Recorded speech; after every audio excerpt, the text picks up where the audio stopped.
Kinilala ng Pilipinas o ang Pilipinas bilang Center of Excellence sa Public Sector Productivity ng Asian Productivity Organization. Dito ibinida ni Budget Secretary Butch Abad ang tuluyang paglago ng ekonomiya ng bansa. May report ang aming kasamang si Jervis Manahan, live by phone patch. Yes, Kirby, kinilala nga ang bansang Pilipinas bilang Center of Excellence in Public Sector Productivity ng Asian Productivity Organization. Ibig sabihin, sentro ng galing sa pampublikong sektor ang gobyerno sa Pilipinas. Patunay daw ito na may mga konkretong pagbabago sa bansa. Ang Pilipinas ang pangatlong bansa sa Asia na ginawaran ng naturang parangal. Keynote speaker dapat si Pangulong Aquino pero ang kinatawan niyang si Budget Secretary Butch Abad ang dumalo para magbigay ng address.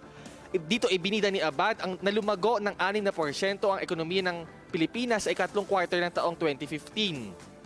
Marami na raw programa ang pamahalaan gaya ng sa TESDA, sa DOH at iba pang mga ahensya na kapakipakinabang sa mga Pilipino kaya tayo nabigyan ng naturang parangal. Ang Development Academy of the Philippines ang nanguna sa programa na tatagal hanggang bukas. Para sa Telebisyon ng Bayan, Jervis Manahan.